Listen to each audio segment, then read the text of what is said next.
Good morning, students. How are you all? I hope you all are very fine. So, in the previous class, we are discussed about the concept of investment and depreciation. And our today's topic is stock and flow. Today's topic is stock and flow. Yes बेटा, सबसे पहले बात करते हैं कि जो stock और flow है वो होता क्या है। ठीक है, हमारे पास यहाँ पे दो कॉन्सेप्ट है, एक आपका स्टॉक है और एक आपका फ्लो है। सबसे पहले मैं बात करती हूँ स्टॉक के बारे में। What is stock? Yes, stock का मतलब क्या होता है? किसी भी वेरिएबल को जब हम एक पर्टिकुलर पॉइंट ऑफ टाइम पे मेजर करते हैं तो वो आपका स्टॉक होता है। Value of a variable measured at a particular point of time. So stock का मतलब क्या होगा? किसी भी चीज को जब हम एक पर्टिकुलर पॉइंट ऑफ टाइम पे मेजर करेंगे तो वो जो पॉइंट ऑफ टाइम पे हमारी मेजरमेंट वैल्यू आएगी वो आपका स्टॉक होता है। Got it? सो जब भी हम स्टॉक को मेजर करेंगे, स्टॉक को जब भी हम डिफाइन करेंगे तो stock means valuable measured at a particular point of time. Point of time का मतलब क्या होता है कि हम यहाँ पे एक सिंगल टाइम की बात करेंगे, हम एक पॉइंट की बात करेंगे। लाइक बैंक डिपॉजिट्स ऑन 1 जनवरी। हमने अपनी बैंक डिपॉजिट्स को चेक किया है और उसको हमने कब चेक किया? हमने उसको 1 जनवरी को चेक किया है। हमने एक पर्टिकुलर पॉइंट ऑफ टाइम पे उसको चेक किया है। तो जब हम पर्टिकुलर पॉइंट ऑफ टाइम पे किसी भी वेरिएबल का मेजरमेंट करते हैं तो वो आपका स्टॉक होता है। Like capital in a business on 1 अप्रैल। किसी भी बिजनेस में 1 अप्रैल के दिन कितनी कैपिटल है? हमने कैपिटल को एक पर्टिकुलर टाइम पे मेजर किया, हमने एक सिंगल डेट को मेजर किया है, हमने उसको 1 अप्रैल को मेजर किया है। तो जो ये हमारा पर्टिकुलर पॉइंट ऑफ टाइम का जो मेजरमेंट होता है उस मेजरमेंट को हम स्टॉक में इंक्लूड करते हैं। लाइक आपका जो वाटर टैंक होता है घर के ऊपर, अब हम उसको रेगुलर तो देखने जाते नहीं, हम किसी एक पर्टिकुलर पॉइंट ऑफ टाइम पे चेक करते हैं कि उसमें पानी कितना भरा हुआ है। तो वो जो हम मेजरमेंट करते हैं, जैसे हम शाम को 4 बजे देखते हैं एक पॉइंट ऑफ टाइम पर, हम देखते हैं कि जो वाटर टैंक है वो कंप्लीट है, फुल है पानी से, तो हमने उसको मेजर किया एक single particular point of time पे। तो this is the concept of stock. ये क्या होगा? हमारा स्टॉक होगा। स्टॉक में हम पॉइंट ऑफ टाइम की बात करेंगे, लाइक 1 अप्रैल, 31 मार्च। तो इस टाइम पर क्या करेंगे? इसमें हम एक ही सिंगल पॉइंट की बात करेंगे और उसी पॉइंट पे हम किसी भी वेरिएबल का मेजरमेंट करेंगे। जब वेरिएबल का मेजरमेंट एक पॉइंट ऑफ टाइम पे होता है तो उसको हम स्टॉक कहते हैं। Got it? Second one is flow. अब फ्लो का मतलब क्या होता है? फ्लो का मतलब होता है बहना। इट मींस जहाँ पे कोई स्टॉपेज पॉइंट ना हो, जो लगातार मूव करता रहे। तो जो हमारा फ्लो होता है, फ्लो हमारा एक वेरिएबल का उस टाइम का मेजरमेंट होता है जिस टाइम वो फ्लोइंग में रहता है, यानी कि वो चलता रहता है। उसमें हम एक पर्टिकुलर पॉइंट ऑफ टाइम की बात नहीं करते हैं। यहाँ पे क्या आएगा? एक पर्टिकुलर पीरियड ऑफ टाइम। यहाँ पे हम किसको यूज करेंगे? पीरियड ऑफ टाइम को यूज करेंगे। So flow is the value of variable. Flow क्या होती है? Value of variable measured at a particular period of time. किस पे मेजर करते हैं? पीरियड ऑफ टाइम पे किसी मेजरमेंट करते हैं। इट मींस कि पर मंथ हम बैंक में 2000 रुपए डिपॉजिट कराते हैं, वो पर मंथ हो गया। वो हमने पॉइंट ऑफ टाइम की हमने बात नहीं की, हमने ये बताया किस दिन कराते हैं। हमने बस ये कहा कि पर मंथ हम कराते हैं, वो मंथ की हम किसी भी डेट को कराएं, बट पर मंथ हमारा जो बैंक में डिपॉजिट होना है वो 2000 रुपीज होना है। तो वो जो कॉन्सेप्ट होगा वो आपका फ्लो का होगा, क्योंकि वो पर मंथ चलता रहेगा।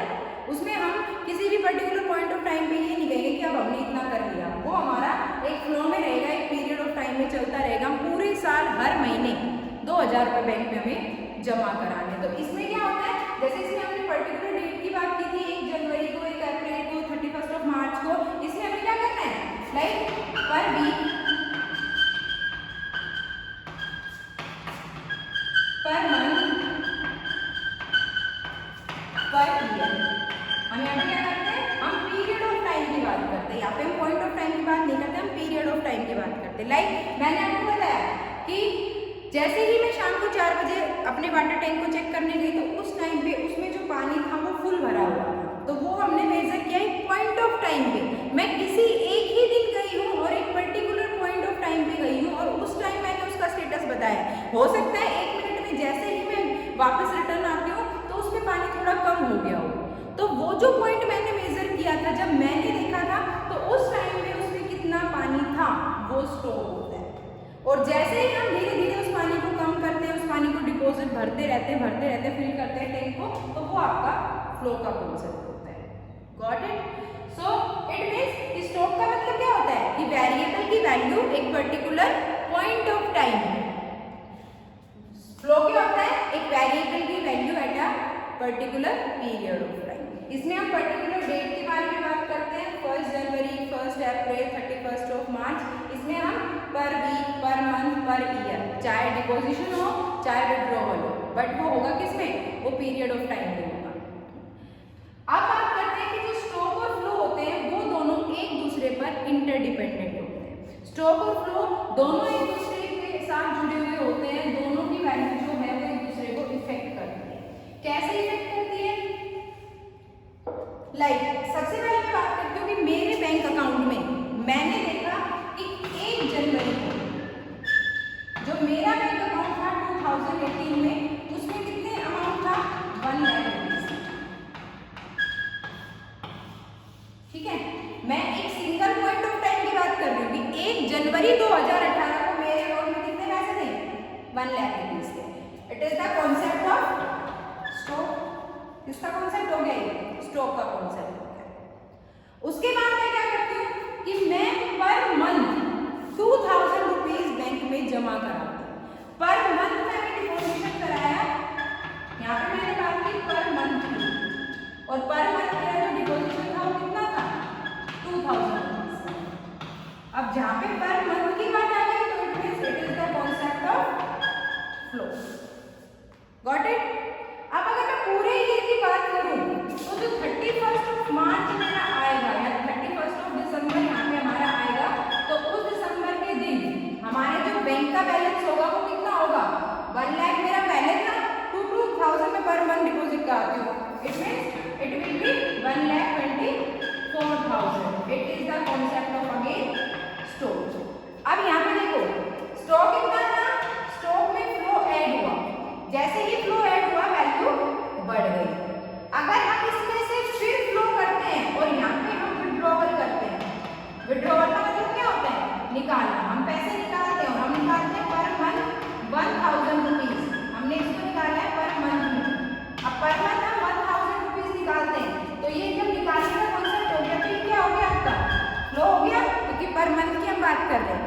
अब पर मंथ जैसे ही हमने निकाला तो दोबारा से 12,000 रुपये हमने पर मंथ निकाले, तो 12,000 हमने निकाल लिए, तो 12,000 को हमने निकाले तो नेक्स्ट 31 दिसंबर जो आएगा उसमें हमारे बैंक में कितना बैलेंस होगा?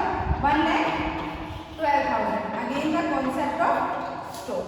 अब देखिए आप कि स्टॉक में अगर फ्लो को ऐड किया तो स्टॉक बढ़ गया, स्टॉक में से फ्लो किया विड्रॉवल की फॉर्म में तो स्टॉक कम हो गया। इट मींस कि ये दोनों चीजें एक दूसरे पर इंटरडिपेंडेंट होती है। अगर एक अवेलेबल है तभी हम दूसरे को देख सकते हैं, ये दोनों एक दूसरे पर डिपेंड करते हैं। क्लियर है? Then comes to the next topic and our next topic is leakage and injection. Our next topic is leakage and injection.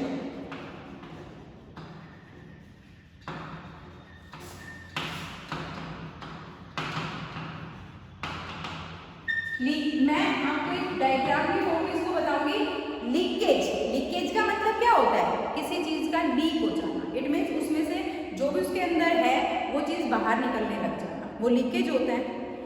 Injection का मतलब होता है इंजेक्ट करना। इट मींस आपके अंदर या किसी चीज के अंदर कुछ इंसर्ट करना। आप देखते हो ना डॉक्टर हमें इंजेक्शन लगाते हैं, तो इंजेक्शन का मतलब क्या है कि वो हमारी बॉडी में कुछ इंसर्ट कर रहे हैं, वो कुछ डाल रहे हैं हमारी बॉडी में, तो वो इंजेक्शन होता है। सेम वो इंजेक्शन यहाँ पे है, बट ये जो लीकेज और इंजेक्शन का कॉन्सेप्ट है ये हमारा सर्कुलर फ्लो ऑफ इनकम्स का है। कि सर्कुलर फ्लो ऑफ इनकम में लीकेज और इंजेक्शन क्या होता है। मैंने आपको सर्कुलर फ्लो ऑफ इनकम बताया, मैंने आपको क्या बताया कि इनकम जो है वो लगातार सर्कल की फॉर्म में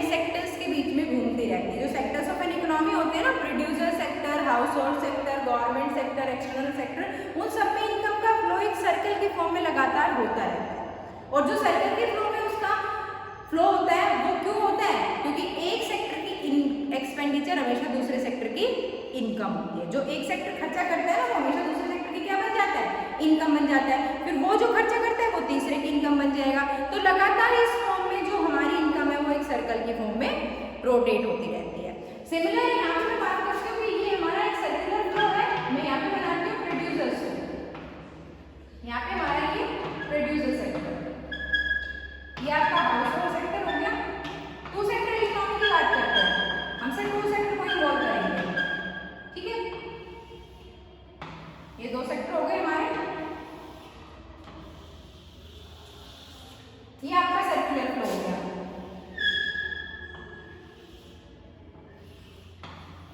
यहाँ से इनकम आई, यहाँ चली गई, यहाँ से आई, यहाँ चली गई, ये इनकम लगातार रोटेट होती है। Got it? अब बात करते हैं लीकेज के कॉन्सेप्ट की। लीकेज का मतलब क्या होता है कि सर्कुलर फ्लो ऑफ इनकम का बीच में से ब्रेक हो जाना, कहीं ना कहीं से ब्रेक होके और इनकम का फ्लो बाहर की तरफ निकलना हमारा लीकेज होता है। लाइक यहाँ से हमारी मनी घूम रही है, जो हमारे मॉनेटरी ट्रांजेक्शन है वो लगातार घूम रहे हैं और ये जो फ्लो है हमारे यहाँ से ब्रेक हो जाता है। ये लाइन हमारी यहाँ से टूट जाती है। जैसे ये लाइन हमारी टूटने लगी तो फ्लो हमारा क्या होगा? ये इनकम घूमने की बजाय कहाँ निकलने लग जाएगी? बाहर निकलने लग जाएगी। और ये इनकम जो बाहर निकल गई है दोबारा इसमें इंसर्ट नहीं होगी।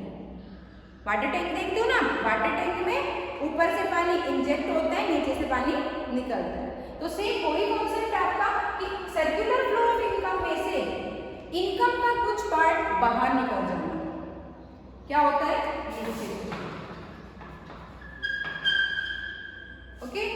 अब इंजेक्ट का मतलब इसका अपोजिट, कहीं ना कहीं से इनकम का फ्लो ऊपर के साइड से होगा और यहाँ पे इनकम का इंसर्ट हो जाना। इनकम जब इस सर्कुलर फ्लो ऑफ इनकम में इंसर्ट होगी तो उसको हम क्या कहेंगे?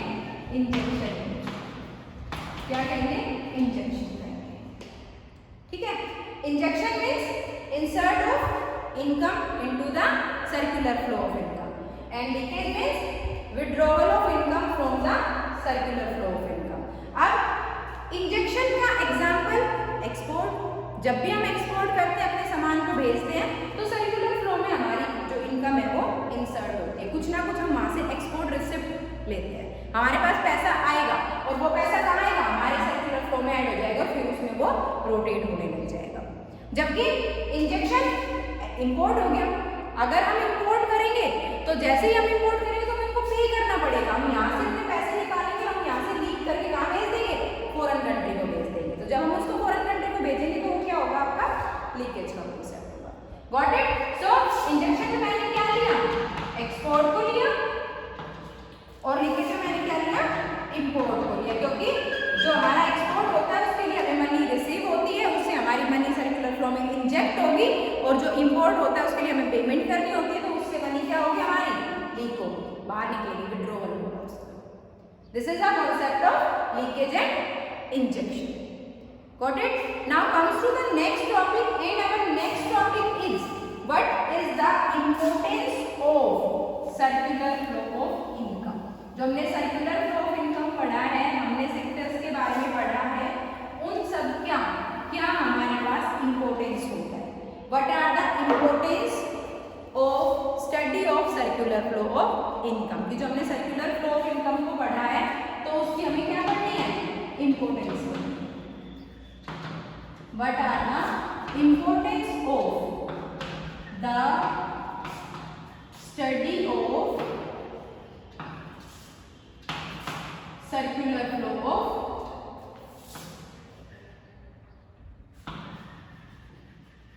इनकम? जो सर्कुलर फ्लो ऑफ इनकम हमने पढ़ा है उसकी क्या क्या importance?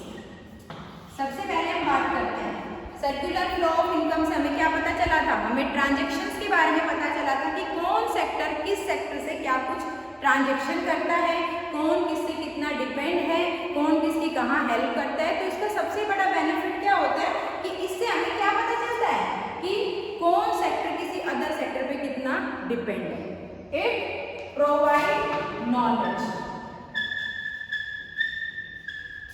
about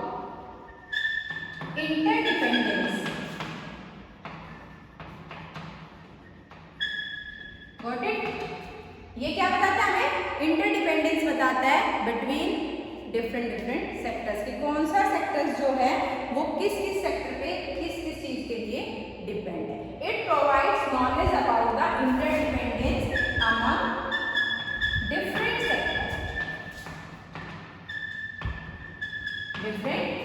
sectors of an economy. Economy के जो 4 सेक्टर्स होते हैं, प्रोड्यूसर, हाउस होल्ड, गवर्नमेंट और रेस्ट ऑफ द वर्ल्ड, वो किस हिसाब से किस चीज के लिए एक दूसरे पर डिपेंड है। लाइक मैंने बताया था कि प्रोड्यूसर सेक्टर को प्रोडक्शन करने के लिए किसकी रिक्वायरमेंट होगी? फैक्टर्स ऑफ प्रोडक्शन की। और फैक्टर्स ऑफ प्रोडक्शन उसको किसने प्रोवाइड कराए थे? हाउस होल्ड ने प्रोवाइड कराए थे।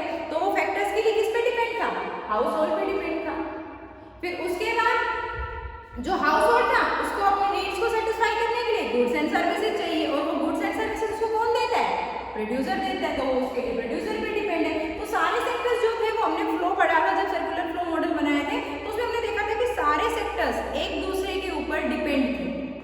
अब वो जो डिपेंडेंस है वो हमें कैसे पता चली? सर्कुलर फ्लो ऑफ इनकम को पढ़ के पता चली। तो इसका जो सबसे मेन इंपॉर्टेंट जो बेनिफिट है, मेन इंपॉर्टेंट जो इंपॉर्टेंस है वो क्या है कि it provides us knowledge about the interdependence among different sectors of an economy.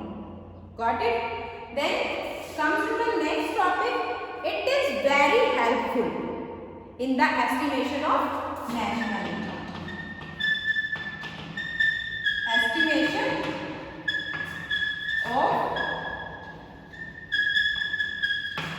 national income. जब हम नेशनल इनकम को एस्टिमेट करेंगे तो उस नेशनल इनकम के एस्टिमेशन के लिए हमें सर्कुलर फ्लो ऑफ इनकम की रिक्वायरमेंट होगी। बिकॉज नेशनल इनकम को जब भी हम स्टडी करेंगे, नेशनल इनकम को जब भी हम फाइंड आउट करेंगे, तो उस कंडीशन में कभी भी हम जो हमारा रियल फ्लो होता है उसको नहीं देखते हैं। हम उसमें सिर्फ मॉनेटरी ट्रांजेक्शन्स को इंक्लूड करते हैं, हम सिर्फ उसमें उन्हीं चीज़ों को उठाते हैं जो मनी की फॉर्म में ट्रांजेक्ट होती है। तो इट मीन्स कि जब भी हम एस्टिमेशन ऑफ नेशनल इनकम करेंगे तो उसके लिए भी सर्कुलर फ्लो ऑफ इनकम जो है वो हमें हेल्प प्रोवाइड कराता है। Got it? उसके बाद ये क्या होता है? ये एक इंडिकेटर होता है, इंडिकेटर ऑफ इकोनॉमिक एक्टिविटी।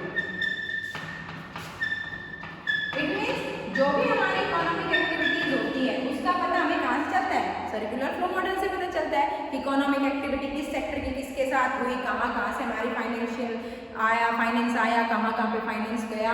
तो ये सारी चीजें हमें कहाँ से पता चलेंगी? सर्कुलर फ्लो ऑफ इनकम से पता चलेगी। Got it? These are the some basic importance of circular flow of income. As well as अगर हम एक और चीज बात करते हैं कि जो circular flow of income होता है उससे हमें किसका पता चलता है? उससे हमें इंजेक्शन और लीकेज का पता चलता है कि इकोनॉमी में इंजेक्शन और लीकेज कहाँ पे हुआ और कैसे हुआ, कहाँ पे मनी इंसर्ट हुई सर्कुलर फ्लो में और कहाँ पे मनी लीक हुई है। तो इस चीज के बारे में हमें कहाँ से पता चलता है? सर्कुलर फ्लो ऑफ इनकम से पता चलता है। सो सर्कुलर फ्लो ऑफ इनकम की अगर हम इंपोर्टेंस की बात करते हैं तो सबसे पहले क्या है कि ये हमें क्या बताता है? डिफरेंट सेक्टर्स की आपस में इंटरडिपेंडेंस को बताता है। Second one is it is helpful in the estimation of national income. जब हम नेशनल इनकम को कैलकुलेट करेंगे तो उसके लिए भी हमारा जो सर्कुलर फ्लो ऑफ इनकम का मॉडल है वो हमारे लिए हेल्पफुल होता है।